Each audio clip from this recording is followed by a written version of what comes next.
The following tools will be needed to mount the brackets on the Mighty Hoops. A Phillips style screwdriver and an 11/32 nut driver or wrench. There are two different styles of brackets for the Mighty Hoops. There's the style that needs a spacer underneath, and then the style that just goes directly onto the Mighty Hoop itself.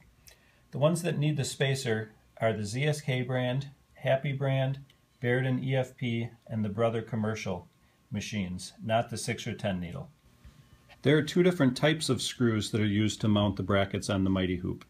There's the flathead style shown here, and then the roundhead style. The flathead style is used mostly on the larger hoops like the 8x13, 10x10, 11x13, and larger, but it is also used on some of the small hoops. The correct screws should be sent with your kit, but to determine which ones you need, basically any hoop that the screw goes in where your hooping is going to be done, the screw will go in from the bottom side of the top hoop. This is the bottom of the top ring with the bottom ring removed. So the flathead style screws would go into these countersunk type areas from the bottom side of the hoop here. The normal hoops like the 5.5 don't need that countersunk area, so they just use the roundhead style. Now there are also two different lengths of screws that are used on the brackets. If you're using the type of bracket that needs the spacer, then you need the longer screws. If you do not need the spacer, then they're the shorter screws, and that would go for each type of screw here.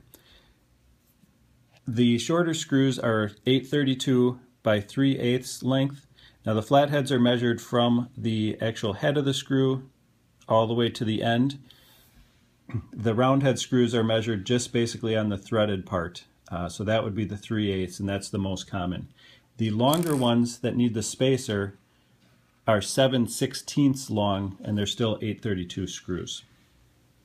Okay, to start mounting the brackets, you basically take the hoop and take the bottom ring off of it.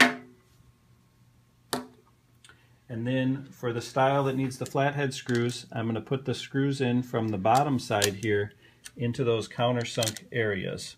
Then I'll hold those in and flip the hoop over. Now if I have a bracket that needs the spacer would go on next, and then the bracket would go on, and then the nut on top of that. If I don't need the spacer, I just put the bracket right on top of the screws on the top side of the hoop, and I make sure the label is up on the bracket.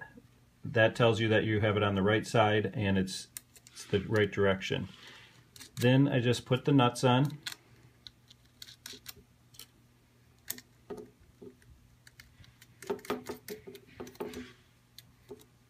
And I'll finish tightening those with the nut driver and the Phillips head screw from the back side. You don't have to make them real tight, just make them tight enough so that they won't fall off. You may want to check those from time to time just to make sure they're not coming loose.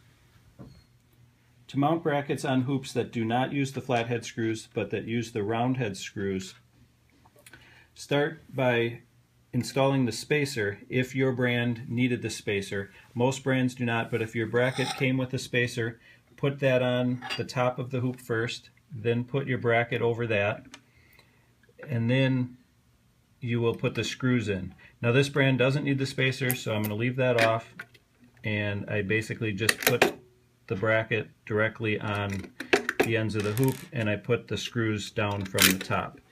So what I'll do is then I'll turn that over and I'll hold those screws in and put the nuts on the bottom side of this hoop.